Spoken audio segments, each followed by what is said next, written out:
This is Torah Nation TV. We are speaking with Rabbi David Bar-Hayim of Machon, Shilo. I understand that everyone agrees that kitniyot, or legumes, are not chametz, that is, leavened products like bread or pasta. What, therefore, is the basis of the Ashkenazi custom of not eating kitniyot on Pesach? And when and where exactly did this custom arise? Well, this is a very interesting question. Let us begin with the last question that you asked. When did this custom begin and where? The earliest record that we have of this custom of not eating kitniyot during Pesach is quoted by Rabbi Manoach, who was a commentator on Maimonides, on the Rambam, and he quotes from an earlier work called Sefer Minhagot, written by Rabbeinu Asher Milunel, who we know passed away in the year 1215, according to the Christian calendar. And he already, in that period, the early 13th century or even late 12th century, refers to this custom as being prevalent in his part of the world. He came from Provence, the south of France. That is the earliest recorded mention of this practice. On the other hand, we also know that at that same time, in France, in different parts of France, both south and northern France, which were separate kingdoms at that time,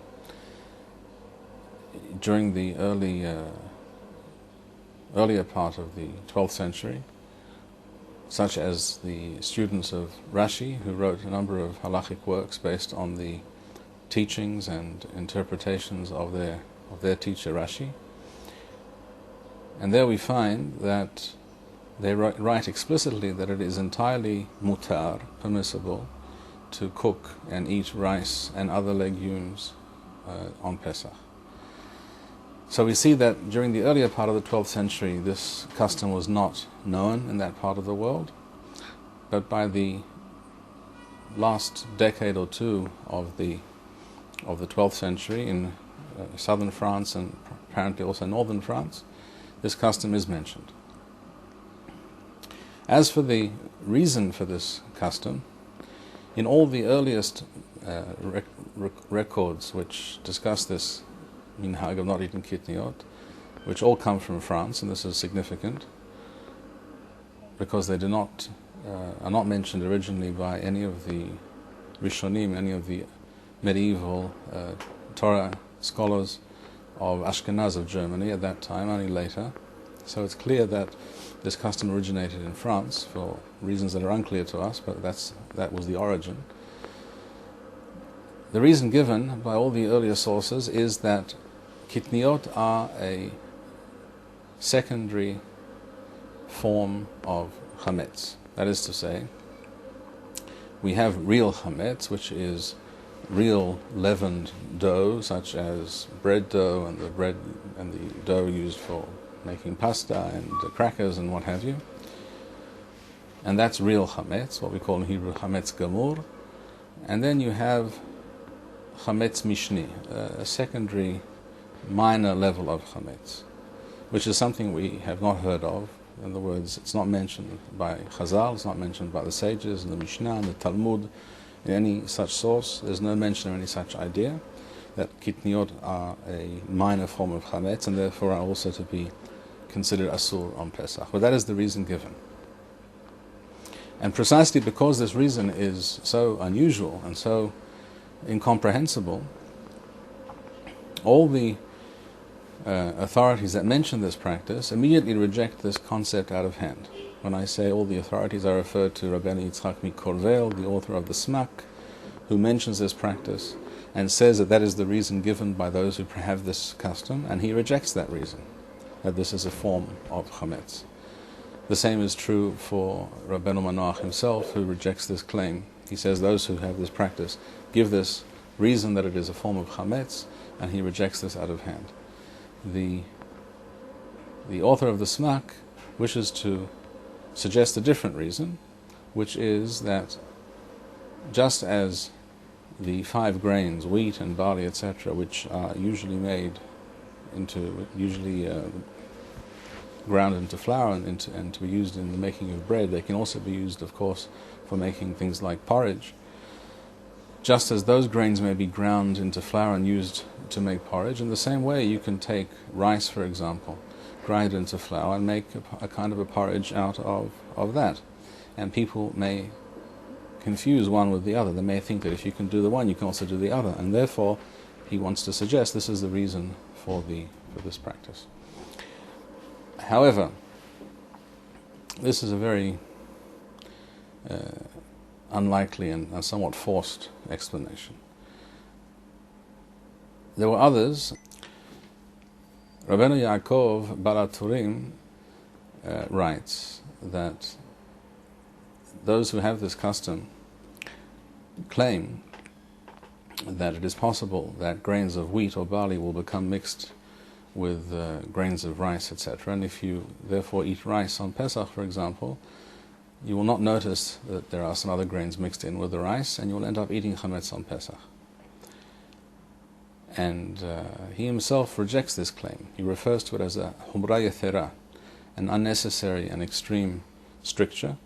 And he also adds, interestingly, and this is by a Chacham, Torah authority who came from Ashkenaz, from Germany, in the 14th century. He writes, Shelo nahagu ken, this is not the practice, this is not the common custom. This is also very interesting. From this we learn that in Germany, in the mid-14th century, this was not yet the accepted practice amongst Ashkenazi Jews. So to sum up, first of all, those 2 points. The original mention, the earliest mentions of this custom all originate in France, and they all explicitly state that kitniyot, when cooked in water, are a secondary form, a minor form of chametz. Not absolute chametz, not the kind of chametz you would be prohibited from eating according to the Torah perhaps, but some form of chametz. Whereas the reason given by Torah authorities somewhat later, in the 14th century in Germany, the reason given was that the possibility of grains of different kinds becoming mixed up exists, and therefore one should refrain from eating these products, such as rice, during Pesach. However, these attempts to explain a minhag, a custom which is really inexplicable, namely the claim that people may confuse porridge made with one kind of grain with a porridge made with a different kind of grain, or the claim that the reason for people not eating kitniyot on Pesach has to do with the possibility of an admixture of grains, of a few grains of one type falling into a sack of another type. These are very forced and unconvincing claims, and it's quite obvious that these are explanations being offered in order to at least rationalize in some fashion this custom, whereas the truth of the matter is, as I mentioned, that in all the earliest and most authoritative mentions of this practice, the reason given is explicitly that this is a minor form of chametz, and this is stated explicitly by Mahram Halwa, who was a student of the Rashba in Spain. He writes explicitly and significantly in the name of Rabbotenu Hatzilfatim, in other words, great rabbis in France. He writes in their name that they claim that anything at all, any foodstuff, which when cooked puffs up and increases in size, such as happens with beans or chickpeas or rice for that matter, or lentils, any of these kinds of foods, when you put them in water, even if you don't cook them in hot water, even if you just soak them in water for a number of hours, they all increase in volume for the obvious and simple reason that they absorb water. And obviously this happens even more so when you cook them in hot water for a while. So they give the rule of thumb, so it is quoted by Maram Halwa, that these rabbis in France claim that anything which puffs up and increases in size, in volume, when cooked in water, anything of that type is a secondary form of chametz, and therefore it is asur. So this was the real and essential reason for this minhag, and the question now that needs to be addressed is, where could such a notion come from? Because this idea that anything that puffs up in water, which, as I said, can apply to almost anything, is clearly without any basis in any statement of Chazal. It has no basis in the Mishnah or in the Talmud, etc. Rav Bar-Chaim, I understand that from what you're saying that there is no basis for this custom. So where do you feel this custom? How do you feel this custom merged? So as I said, seeing that we now know that the original idea, the claim behind this custom was that anything which increases in size is a form of chametz, and seeing that this idea, this notion, has no basis in the halachic literature, we have to look further afield. And it strikes me that we can connect this to two facts of which we are aware. One fact is that there was a question that was raised by different chachamim during the time of the Rishonim in medieval times. We have it on record that Rashi himself was asked this question, and he himself was unsure of the answer. The question was, if one makes a dough on Pesach, flour, perhaps water, and adds eggs into the mixture as well, what people call today egg matzah. What happens in practice is that such a dough becomes much more, increases in size, much more than it would if it was only kneaded with water. In other words, the eggs add a fair amount of volume, because this is the nature of eggs. This is what eggs do to anything to which they're added, really. And Rashi was unsure whether this should be considered this increase in volume, this rising, so to speak, that we see, that we can witness.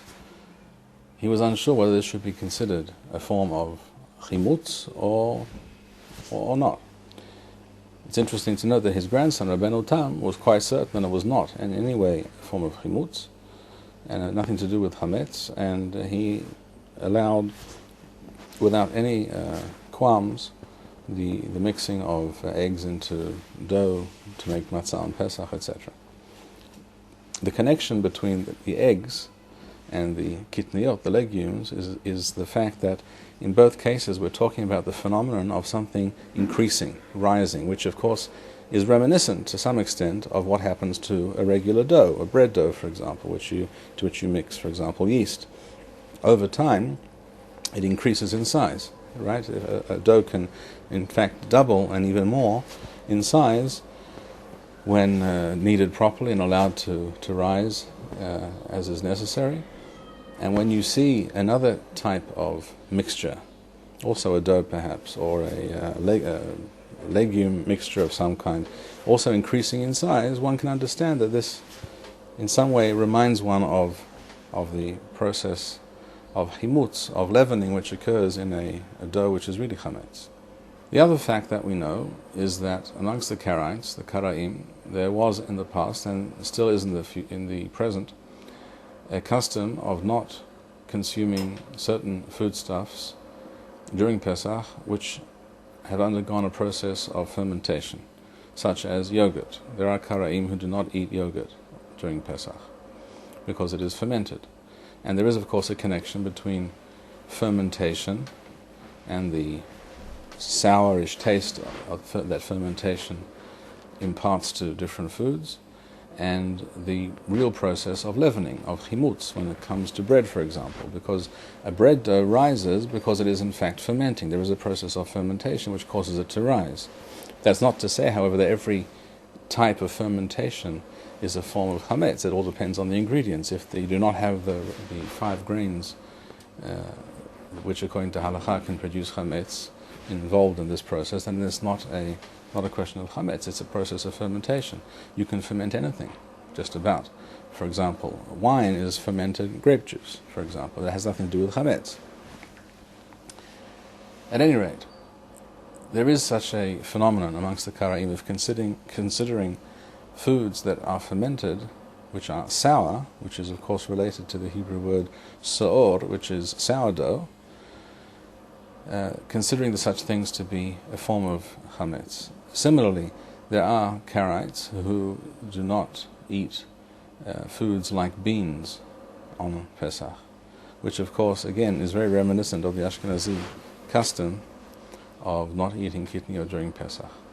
So the thought occurred to me some years ago that the only logical explanation for this custom of not eating kitniyot, which, as we mentioned, we know began in France towards the end of the 12th century,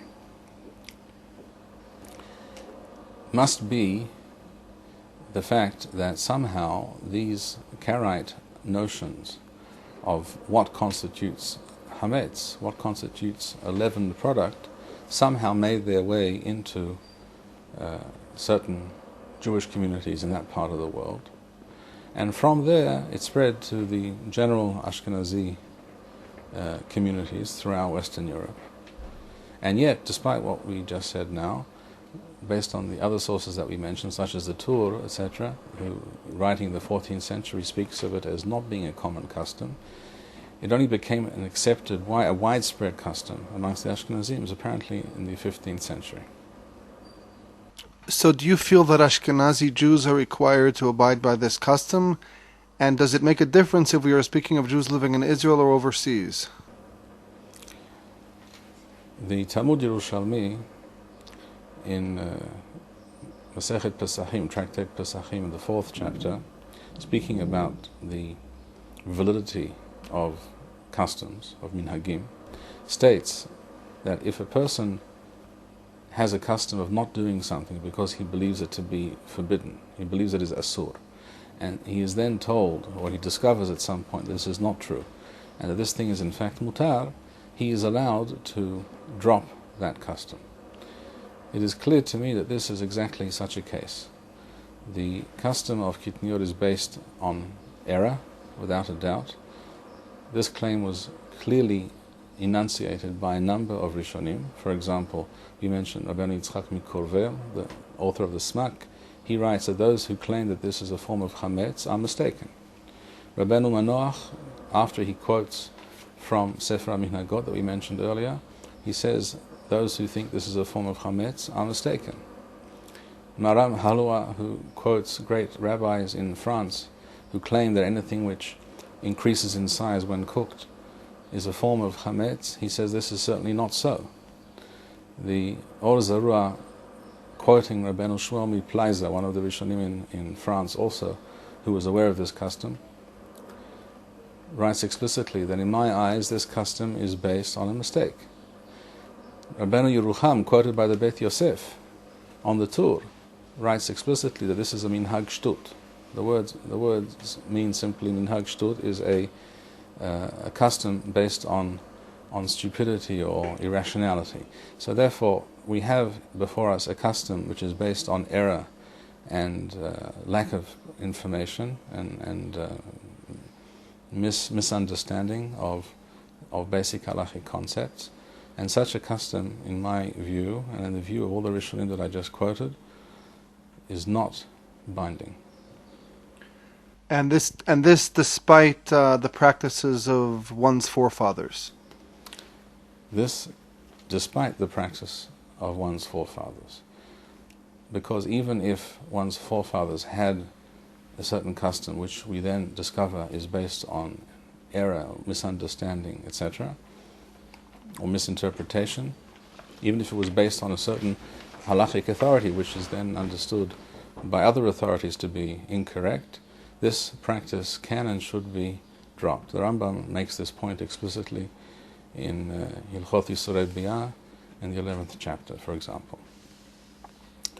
I would also like to add that the Rama in the Shulchan Aruch, when mentioning this minhag, says that this is the minhag in Ashkenaz, which means in Europe, Central and Eastern Europe, which over time it became the practice without a doubt. The question is, what happens when Jews leave that part of the world and find themselves in other parts of the world? What is the halakha? The halakha, as stated in the Talmud and also brought in the Shulchan Aruch, is that when a Jew resides in a certain area and in that area a certain custom is in place, unless it is a kind of custom which is clearly mistaken and detrimental, which, in my opinion, this custom of Kitniyot most certainly is, but let's assume that it's not such a custom. A Jew living in that area is bound to abide by such a custom as long as he lives in that place, in that locality. However, when a Jew moves from one area to another, and with the intention of remaining in this new locality, in other words, he's not returning to his original home, all customs to which he was used and to those customs that were in place in his original community are now no longer applicable to him. Such a person is now able to take upon himself a new set of customs, of minhagim, based on the new locality into which he has moved. So in practice, Jews of Ashkenazi extraction who moved from parts of Europe to other countries such as Israel or North America or any other country in the world were at that time entirely permitted to drop many of the customs of the Ashkenazim in Europe. The fact is that these Jews were not told that this was the fact, that they were in a position to drop many of these customs, and therefore, by force of habit, they simply continued to act as they had always acted. But that is not, in fact, an halachic requirement.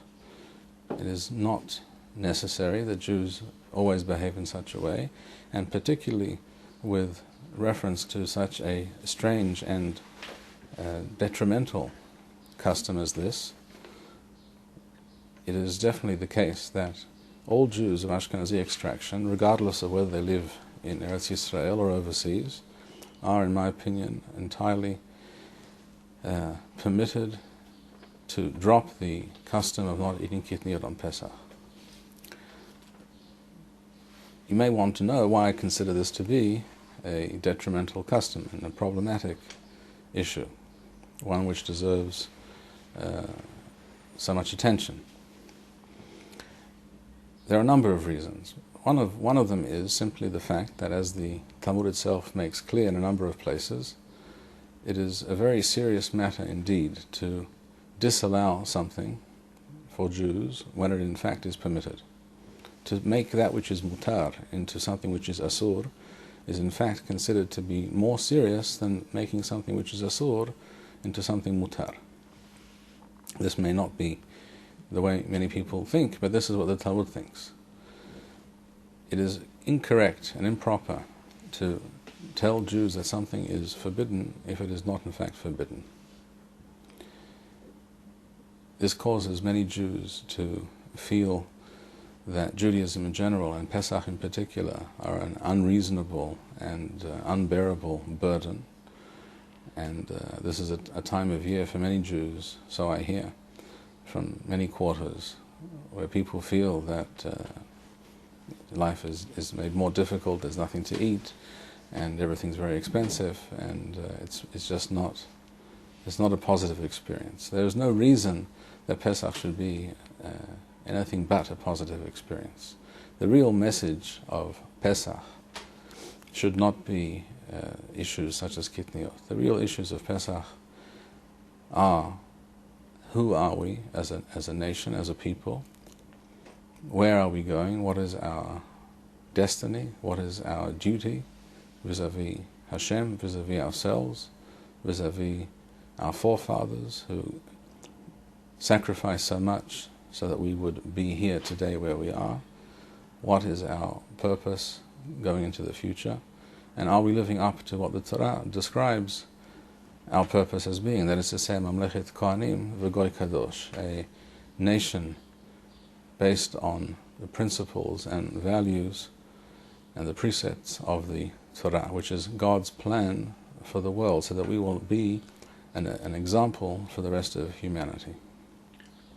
Harav Bar-Chaim, what message related to the issue of Kitniyot would you like to convey to Jews before Pesach? One more thought with which to end would be the following. The Jewish people were scattered around the globe for millennia, in all parts of the world.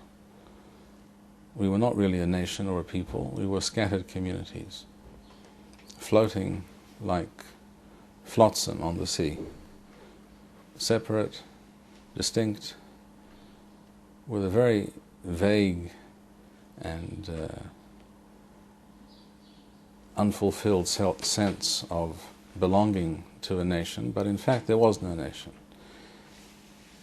And that is the reality of Galut, and that is unavoidable.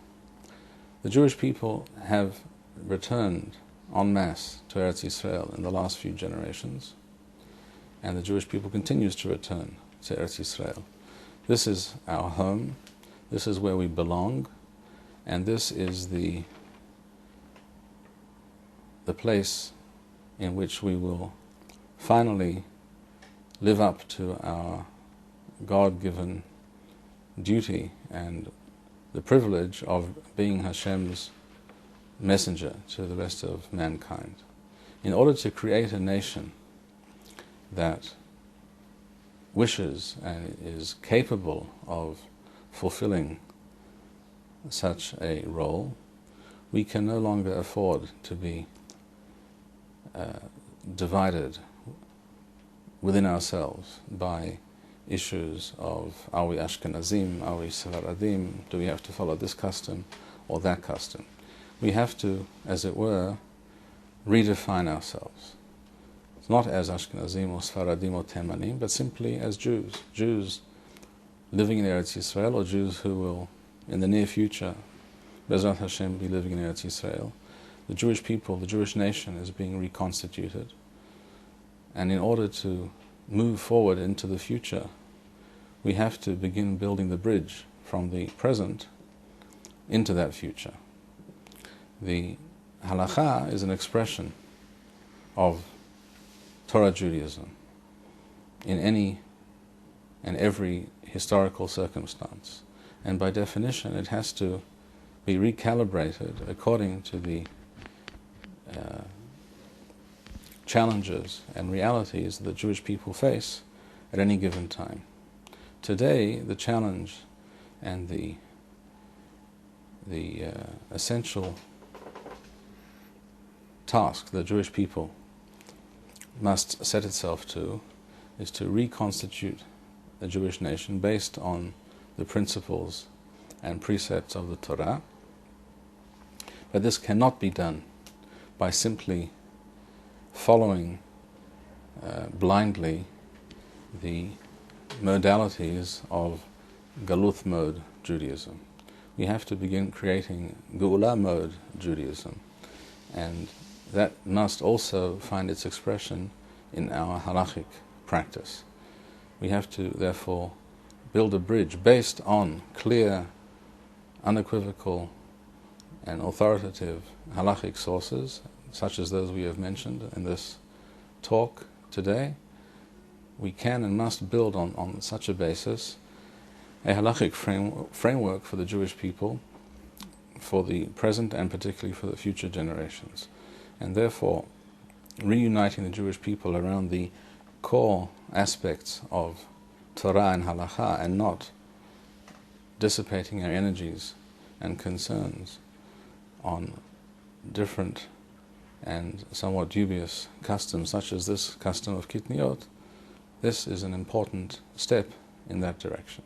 And I wish all of Bet Yisrael, Chag Sameach.